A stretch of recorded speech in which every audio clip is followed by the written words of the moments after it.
ini tuh cuman kain segini Kak, seutas begini, ini cuman kain, tapi ini impactnya besar banget loh buat aku. Aku ngerasa kayak setiap aku jalan kemanapun, aku tuh ngerasa pakai ini tuh kayak memeluk aku. Allah tuh lagi meluk aku.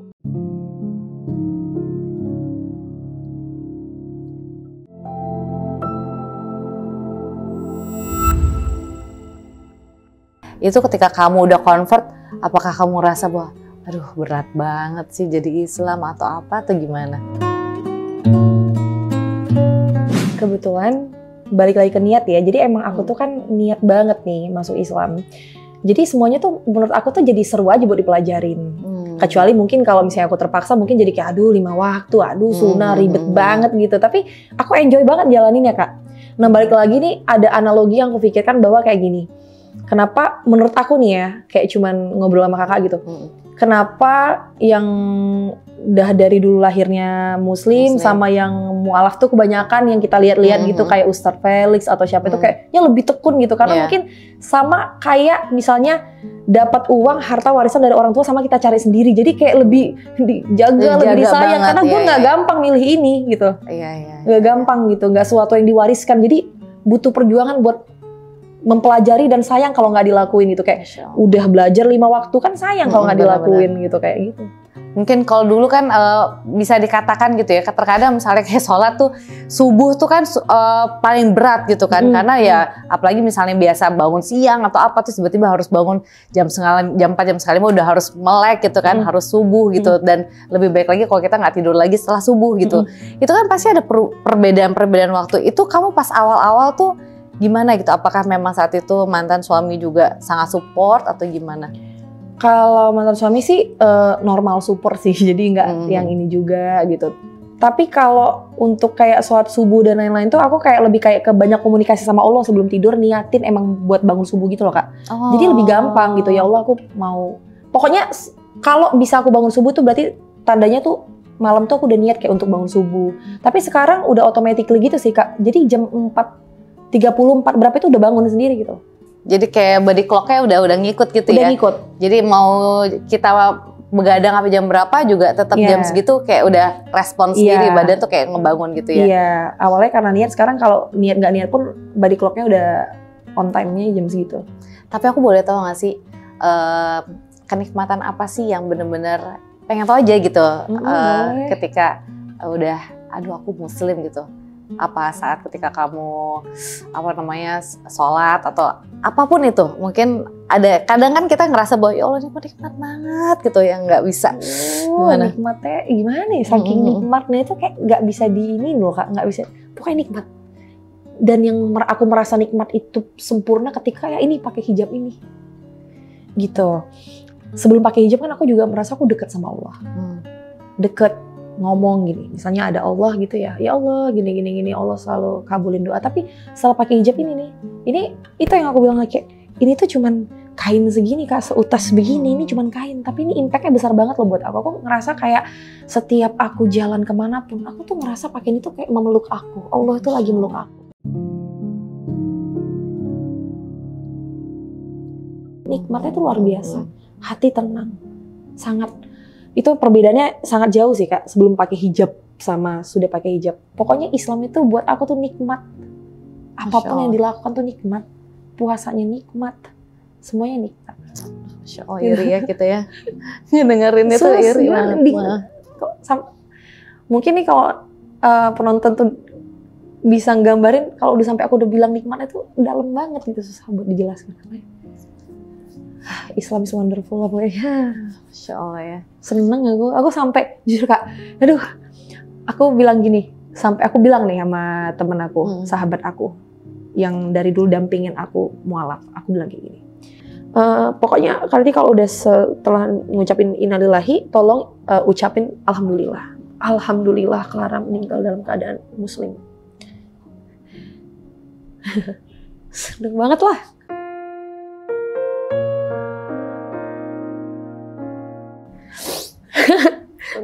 Satunya lagi, setiap saat tuh kadang-kadang kalau ngerasa ya pasti dosa ada, cuman aku kan ikhtiar setiap hari berusaha untuk mendekatkan diri sama Allah. Kayak kapanpun dipanggil itu tenang, itu salah satu nikmatnya. Kalau netizen penonton mau tahu tuh, salah satu untuk menggambarkan kenikmatan itu.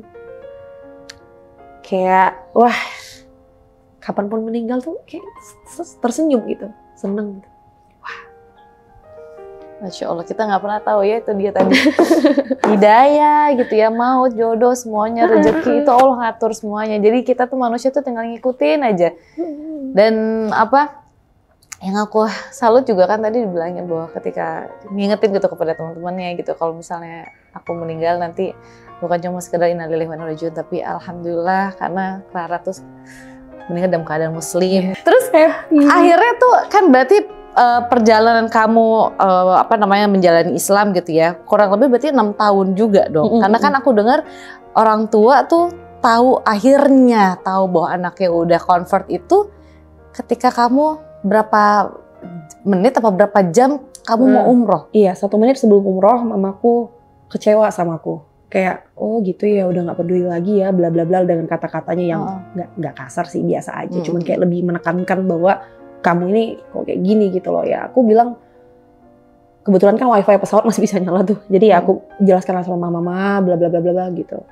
Ya mama sedih, nangis gitu. Tapi itu sebelumnya emang maksudnya kan 6 tahun nih, pasti ada dong curiga, namanya orang tua ya. Pasti ada feeling-feeling, aduh anak aku kayaknya ada sesuatu nih atau apa. Atau gimana gitu kamu akhirnya cerita sama orang tua?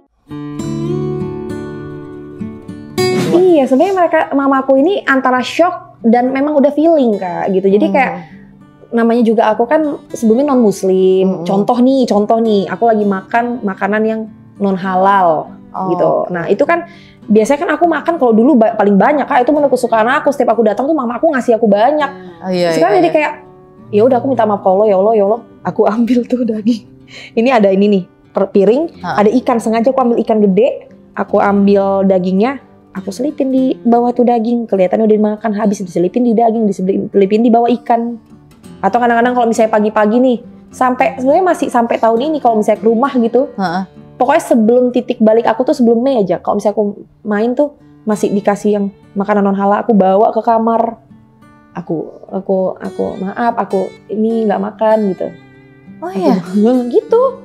Akhirnya nggak makan. Sebegitu kamu juga ngejagain perasaan mereka, sebegitu juga aku ngejaga Allah. Syariat kamu gitu, maksudnya karena kamu tahu bahwa aku udah nggak bisa lagi makan ini gitu. Iya karena aku sayang banget lah sama orang tua. Balik lagi ke prinsip dasar aku sayang banget sama agamaku, tapi aku juga sayang banget sama orang tua aku. Ya kita juga harus berwalidain kan, kita harus tetap menghormati orang tua kita.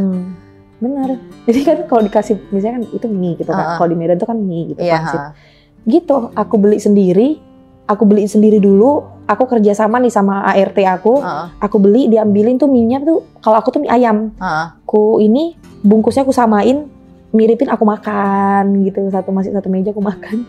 Ya Allah, maksudnya sebenar-benar niat itu kamu untuk ngejaga perasaan mereka dan nutupin bahwa kamu itu sebenarnya udah convert gitu.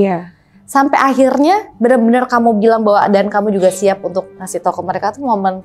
Gak ada ngasih tahu, mamaku tahu sendiri aja. Karena kan aku update waktu mau pergi umroh. Oh gitu, jadi mau nggak mau Kak. Jadi mama tuh tahu dari sosmed? Iya, nggak berani aku ngomong Kak. Tahu dari sosmed disampaikan sama orang lain. Nggak, tapi aku juga penasaran. Ketika kamu di sosmed itu, kamu share juga nggak sih? Maksudnya kayak kadang kan namanya kita lagi puasa, buka puasa dulu guys, atau apa. Share, tapi aku bilang, mah demi viewers nih mah, biar viewersku banyak, aku bilang gitu. Kan mayoritas kita kan di Indonesia muslim, aku bilang aja demi viewers biar jualanku laku. Serius? Ya iya, aku bilang mama. Jadi kayak, mah aku pakai jilbab nih gitu. Biar gitu? Viewersku banyak kayak, iya. Oh sampai akhirnya ini udah nggak bisa trik marketing nih. Karena udah nggak mungkin kalau pergi ke situ udah harus muslim gitu kan. Iya, karena udah fix nih muslim. Jadi mamaku udah ngefix kan nih, anak gue fix muslim itu ketika ya umroh ya. Kalau umroh kan udah fix udah nggak bisa lagi udah gitu bisa ya. Udah lagi, udah gitu. Nah, terus berarti saat itu kamu bilang kan 1 menit nih ya. Itu berarti saat kamu udah di dalam pesawat ya, udah boarding kan jatuhnya ya. Udah tinggal ini prepare boarding doang. Berarti kamu ninggalin kabar terakhir itu kan pasti udah harus dimatiin kan? Ya gantung mah, nanti aja aku jelasin ya mah, itu tak seperti yang mama pikirkan kok. Tak seperti mama pikir. Masih denial lagi aku. Aku bilang aku ke Dubai kak. Maksudnya pengen ku bilang, maksudnya maaf nih ma, bohong gitu. Misalnya aku pengen bilang, ma enggak kok, ma tuh pengen ke Dubai. Udahlah kak, udah nggak bisa denial lagi, udah di depan Ka'bah aku udah nggak bisa lagi denial udah. Oh akhirnya. Ada foto lagi depan Ka'bah aku udah nggak bisa denial lagi. Mama aku lagi nangis gitu.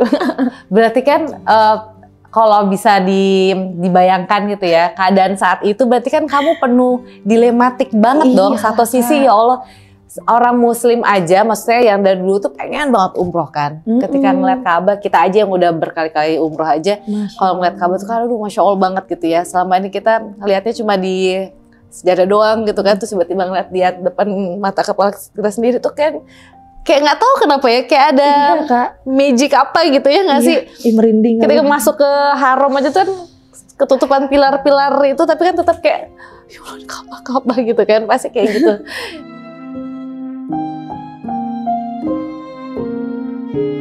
Nah ini kan pertama kali kamu gitu kan, nah itu gimana rasanya? Nangis banget lah.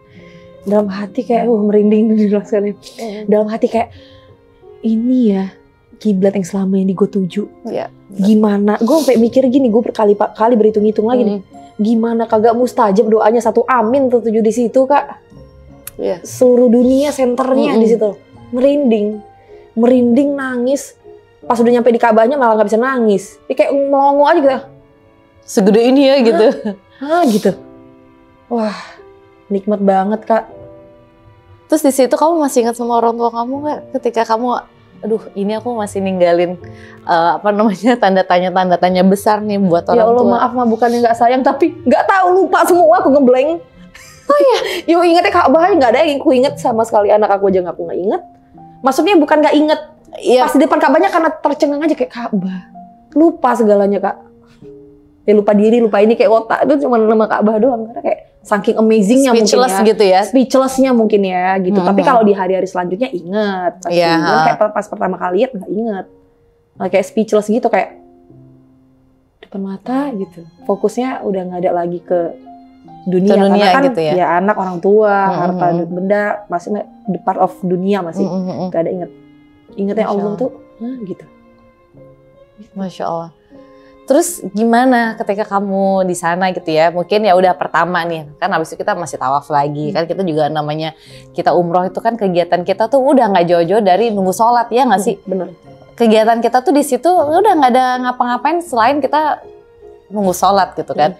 Kan udah ritual kamu di situ. Nah, boleh tau nggak sih apa doa yang paling kamu panjatkan saat itu?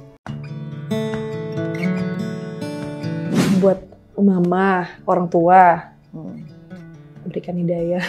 Siapa tahu bisa ya Allah. Coba aja dulu. Udah, kan kita juga niat ya bisa. Iya, sampai sekarang aku doain. Terus minta diberikan jodoh dalam kurun waktu yang tertentu. Tuh aku minta sama Allah, karena bagaimanapun memang kurang baik aja sih sendiri. Maksudnya lebih baik bersama. Maksudnya untuk sebenarnya lillahi ta'ala buat Allah bersamanya juga. Kalau buat diri sendiri mah masih enjoy sendiri kak. Maksudnya pengen agama beribadah gitu. Terus minta sama Allah, salah satunya karena aku udah memilih buat kayak gini, ya Allah dekatkanlah aku kepada pekerjaan-pekerjaan yang dapat membawa aku tuh tetap dekat ke Engkau gitu. Jadi dipilihkan item pekerjaannya gitu. Jadi kayak misalnya, ya ini salah satunya nih kayaknya nih kak, husnuzonku ya, kayaknya nih kok Allah tuh jadi ngasih aku comfort. Kayak yang itu, yang naik mobil itu. Maksudnya kan aku waktu aku setelah pakai hijab itu kan aku ada 2 bulan atau berapa bulan gitu, aku nggak berbuat konten karena bingung ini kayak mana aku pakai hijab nih. Sementara sosialisasi aja waktu aku bersih masjid itu aja kan aku ya maaf ya kakinya kemana-mana bersih ini gosok-gosok gini kan udah nggak bisa sekarang. Maksudnya lebih udah beda gitu. Udah kalau gosok mungkin paling udah nggak bisa gini-gini lagi gitu kan. Gitu. Akhirnya ya itu dikasih sama Allah, aku ketemu patternnya, polanya nih yang dari si viral baru nih, si Dansa Kuduro itu. Maksudnya, oh kamu bisa kok tetap berkarya, tapi tunjukin diri kamu tuh muslimah yang nggak break the rules, tidak melanggar syariat, tapi kamu tetap aktif, tetap masih bisa ceria gitu loh. Karena kan mostly kan kebanyakan kan mungkin berpikir setelah pakai hijab akunya nanti jadi tertutup, udah nggak mau sharing lagi sebagai content creator. Tapi aku tetap kelareng dulu, malah better version gitu loh. Malah sekarang menurutku ya Kak, malah bukan kehilangan fans, malah makin banyak Kak. Masya Allah, makin banyak doain lagi ya. Iya, malah makin banyak. Aku kira kemarin kehilangan, ternyata sekarang malah makin bertambah banyak gitu loh. Tapi apa yang buat kamu akhirnya pakai hijab? Sepulang dari umroh atau gimana?